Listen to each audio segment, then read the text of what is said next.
They say don't mix business with pleasure. But when you're lonely, rich, and bored in a quiet marriage, even a short ride to the grocery store becomes dangerous. I used to laugh at women like me.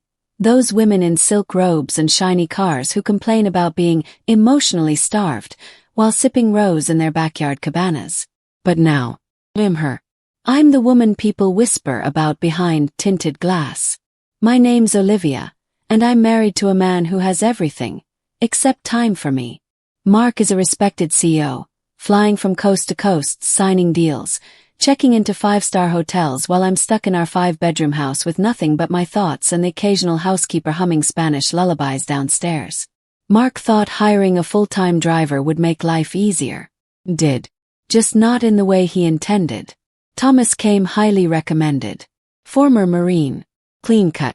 Quiet. The kind of man who didn't speak unless spoken to. I noticed him the first day he arrived. Tall, built, tan skin, close-shaved hair. His crisp black suit clung to his shoulders in all the right places. He said "ma'am" when he opened the car door and looked straight ahead in the mirror like a good professional. But behind those dark eyes was something else, something hungry. The first few weeks were normal enough. I'd sit in the back, scrolling my phone, occasionally asking about traffic or weather. But then came the small talks. He complimented my dress, said he liked the way I did my hair, said he appreciated women who carried themselves with elegance. I should have shut it down. I didn't.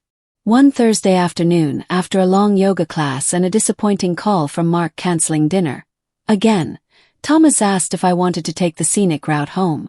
He nodded. He turned toward the wooded trail on Millstone Road. Rain started falling. Slow at first, then thick and heavy. I remember watching the drops race each other down the window while Wicked Games played low from the stereo.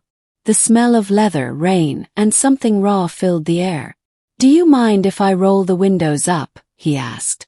"Go ahead," I replied, my voice softer than I expected. We were parked. Just parked. No traffic, no destination. Just quiet. And his eyes, those dark, knowing eyes, in the rearview mirror. "It's a shame," he said, not looking at me. "A woman like you, always alone." My chest tightened. My breath caught.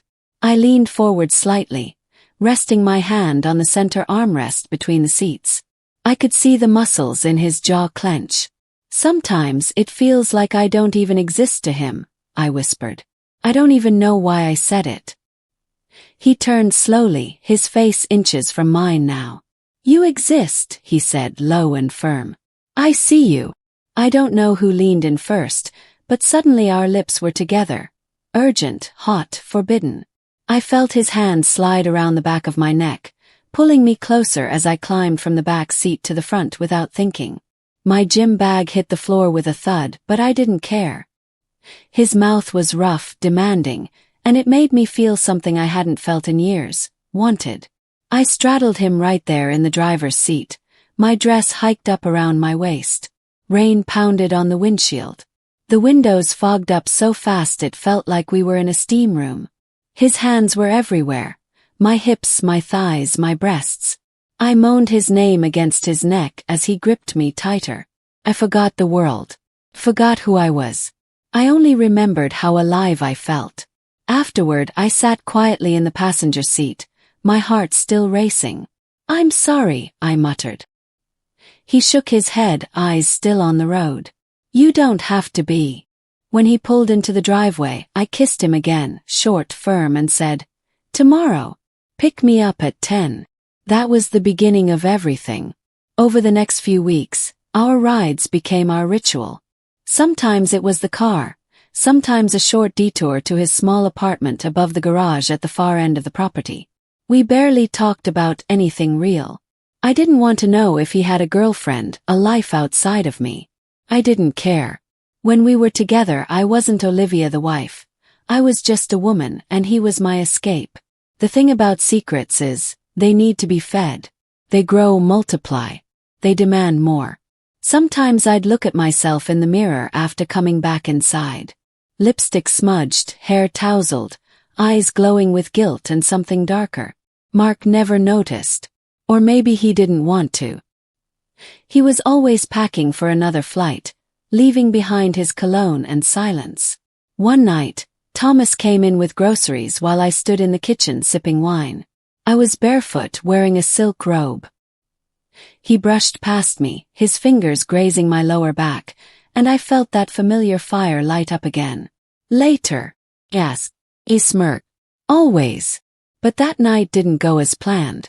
While I lay awake in bed, waiting for Mark's usual late call, my phone buzzed instead. Mark. Flight cancelled. I'll be home tonight. Around 11. My blood froze.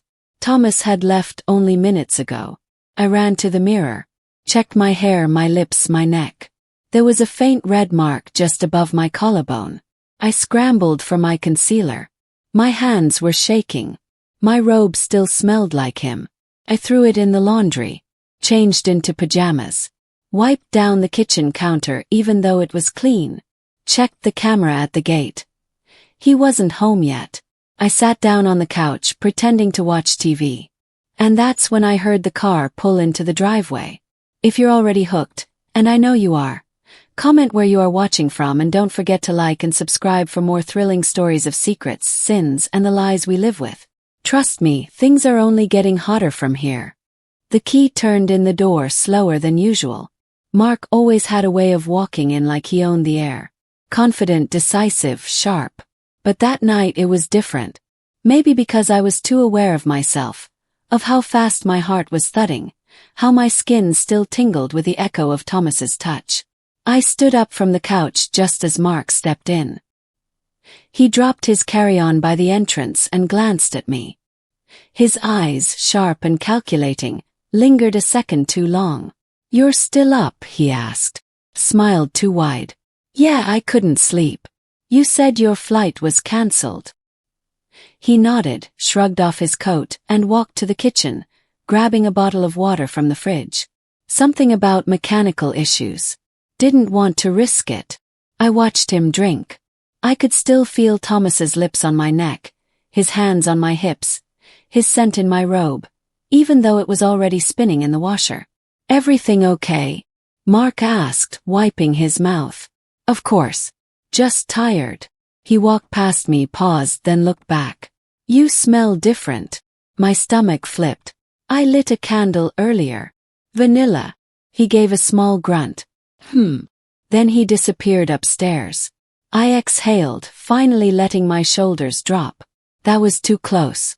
One wrong move, one forgotten sign, and everything could have crumbled. The next morning, Mark left early for a meeting. No kisses, no hugs, just his usual, "Back by dinner." It was a strange relief. I texted Thomas. He left. "Be here at 11. I need to see you." His reply came instantly. "Say less." By noon, we were tangled in my bedsheets. My husband's side of the bed untouched, my side still warm with a different man's sweat. That was the first time I let him into my bedroom. I told myself it was reckless. I told myself it was a mistake. But when he pressed his lips against my chest and whispered, "You feel like heaven," I didn't care about guilt. I cared about feeling alive. Afterward, we lay in silence, the ceiling fan spinning above us, the sheets a mess of twisted comfort. "You shouldn't call me like that when he's home," Thomas finally said. I turned on my side, tracing a line on his chest with my finger. "He's barely home. And when he is, he's barely with me." He raised a brow. "Still risky. You're not just anyone, Olivia. You're his wife." That word, it used to mean something. Now it just felt like a title I wore to justify my loneliness. "You're more of a man to me than he's ever been," I said, maybe too quickly. He looked at me differently then. Not like a secret lover, but like a man wondering what he'd just stepped into. Over the next 2 weeks, Thomas became more than just my driver. He'd carry my bags, fix broken light switches, help in the garden. The housekeeper even joked one day, "You're lucky, ma'am. That man's more husband than driver." I laughed. Too hard. The irony wasn't lost on me. We started getting bolder. One time we kissed in the pantry while the cleaning lady was just a few feet away in the hallway. Another time, He bent me over the laundry room counter while my husband's shirts tumbled behind us in the dryer. It wasn't just sex anymore, it was obsession. Need. I didn't recognize myself anymore. But I liked it. One afternoon, Mark came home earlier than usual and asked me to grab something from the back seat of the car. Froze. My lipstick, crimson red, smudge-proof but not Thomas-proof, had left a perfect crescent on the leather headrest.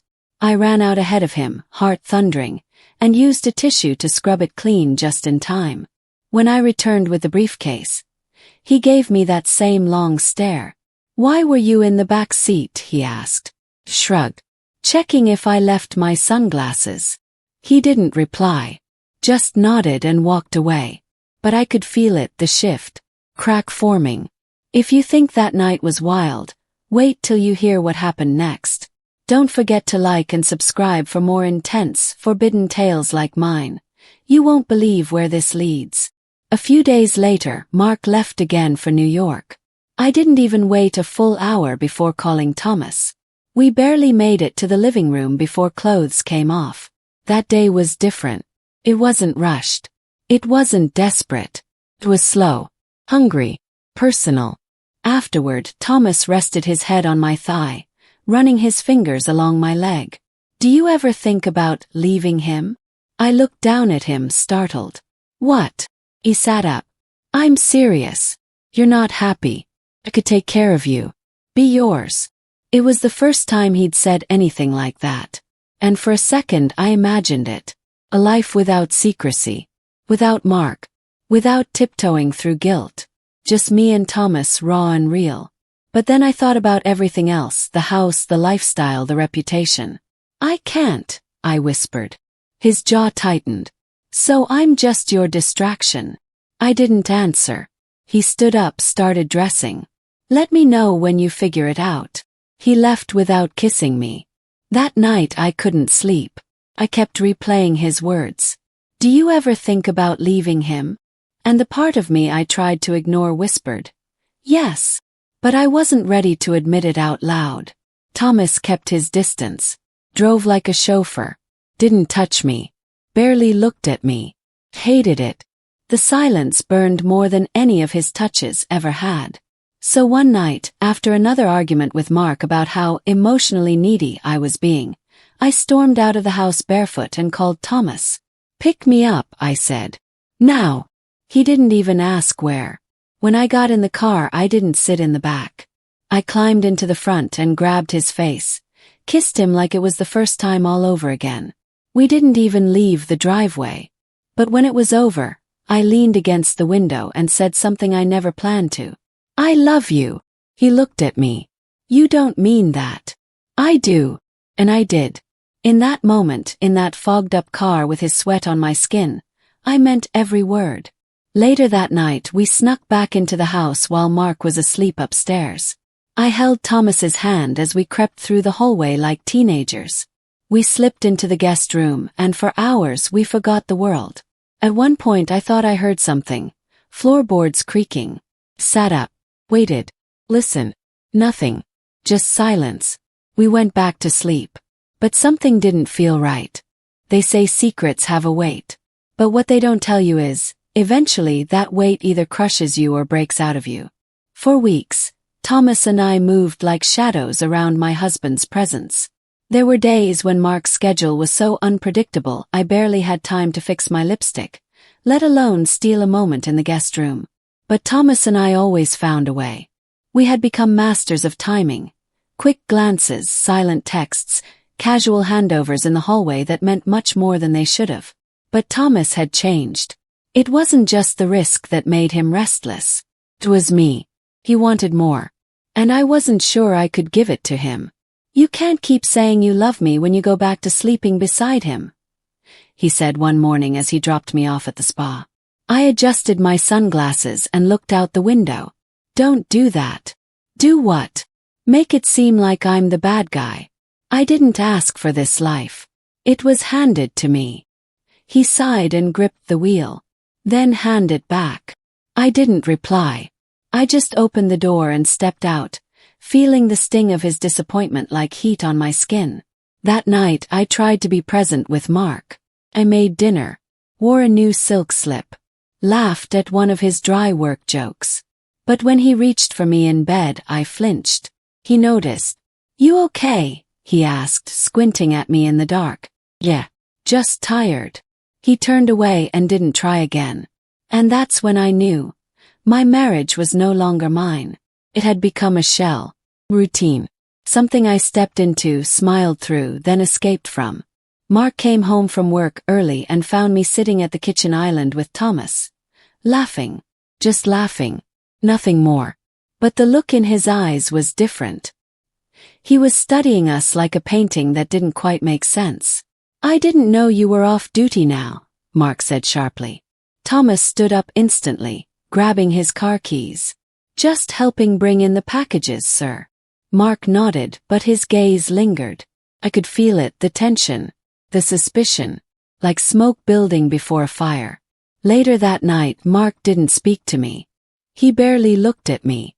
At one point, I passed the study and saw him staring at the security monitor, rewinding the footage from earlier that day. I stood there, frozen, before quietly walking away. That night I couldn't sleep. Tossed, turned. Every creak of the floorboard felt like a scream.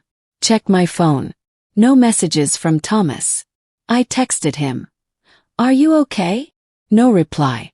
The next day he showed up for work like nothing happened, but I could tell. He was distant, cold. "What's wrong?" I asked during our drive to the mall. He hesitated, then said, "He knows something." I swallowed hard. "How?" "I don't know. Just a feeling. The way he looks at me now, it's different." I stared out the window, heart pounding. "Then we have to be careful. Or we have to stop." I turned sharply. "What?" "You heard me." "No. We've come too far for that." "And go where, Olivia? You keep saying you love me, but what do you really want?" I didn't answer. Because I didn't know. A few days later, the silence shattered. Mark and I had one of the worst fights in years. It started over something small, a missed text. But it spiraled into everything we'd never said. "You're never here," I snapped. "You think this house runs on autopilot? That I just sit here smiling, waiting for you?" He narrowed his eyes. "So what are you saying? You need more attention? Is that what this is?" I crossed my arms. "I need a husband, Mark. Not a ghost." His voice dropped to a dangerous tone. "Or maybe you need a driver who plays husband." My heart stopped. "What did you say?" He stepped forward. "You think I don't see it? The way he looks at you. The way you glow when you walk back in the house after one of your little errands." I tried to laugh, but it came out shaky. "You're being ridiculous." "Am I?" Silence. He shook his head.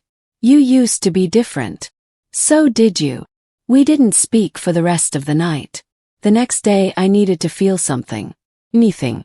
So I called Thomas. "Pick me up," I whispered. He didn't hesitate. We didn't talk as he drove. The tension was thick. I reached over, placed my hand on his thigh. He glanced at me. "Not here," he said. "Too risky." But I didn't care. I leaned over and kissed his neck. His grip on the wheel tightened. We pulled into a quiet lot behind the hardware store. The moment the engine shut off, I climbed over the console and onto his lap. The kiss was rough, angry, hungry. "You're mine," I whispered. "Say it." "I've always been yours," he growled. It was reckless, passionate, desperate, and it was exactly what I needed. But afterward, as I adjusted my clothes and looked at myself in the visor mirror, I saw something I hadn't before. Fear. Not guilt. Not thrill. Just raw fear. That night, I tiptoed into the guest room again. Thomas was already there, waiting. We didn't speak. Just touched. Took what we needed from each other like we were starving. But halfway through I heard it. Footsteps. Blows. Then a door creaking. My body went stiff. "Did you hear that?" I whispered. Thomas paused. "Listen." Nothing.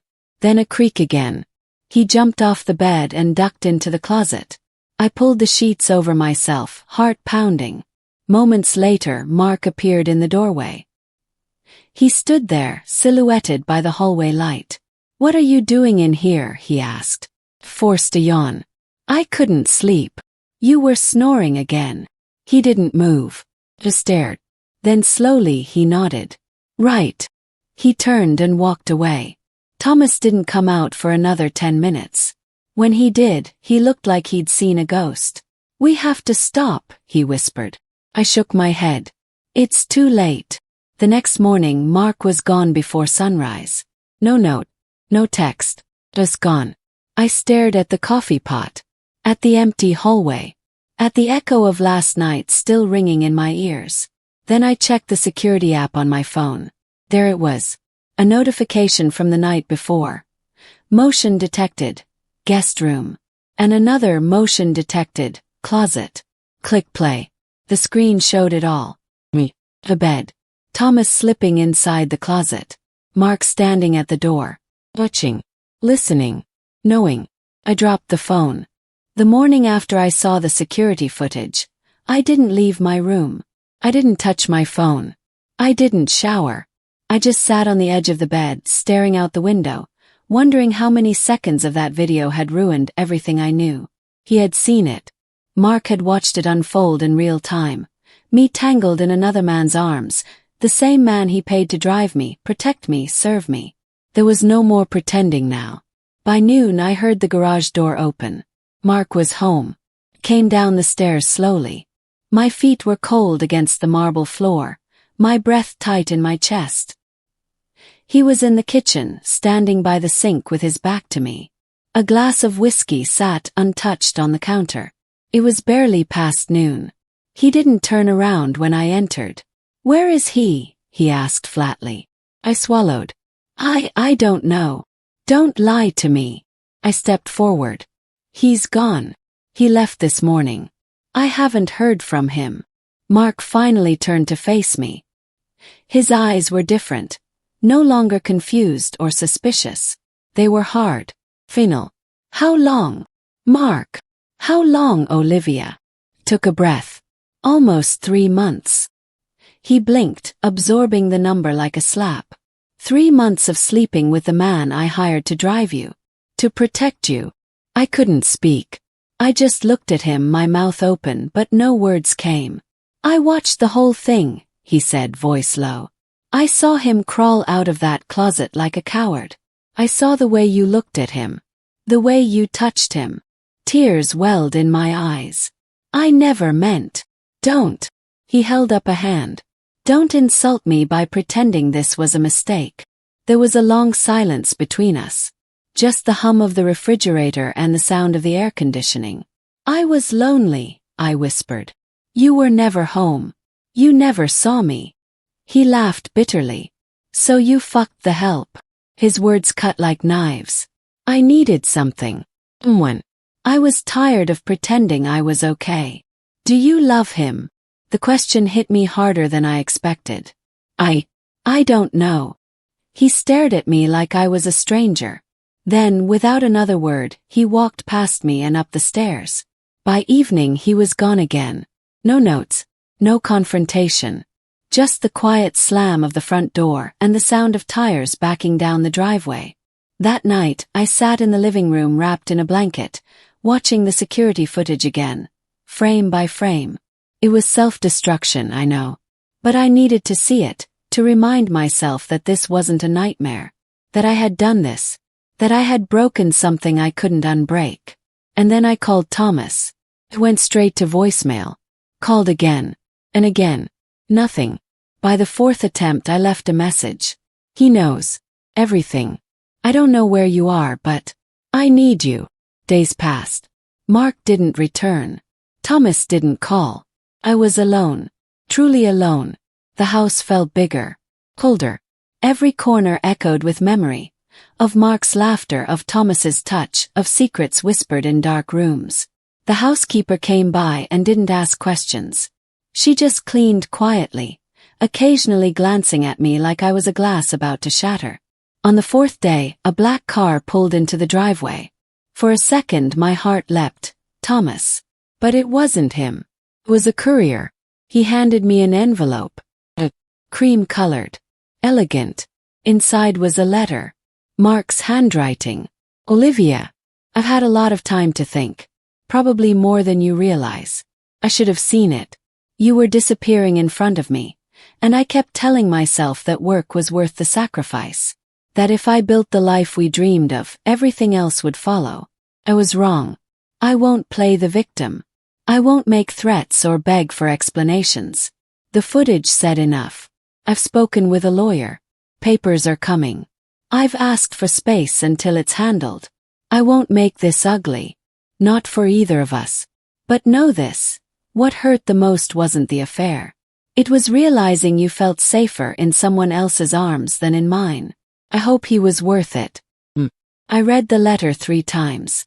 Then I sat on the kitchen floor and sobbed until my body shook. He was really leaving me. Weeks passed. Mark didn't come home.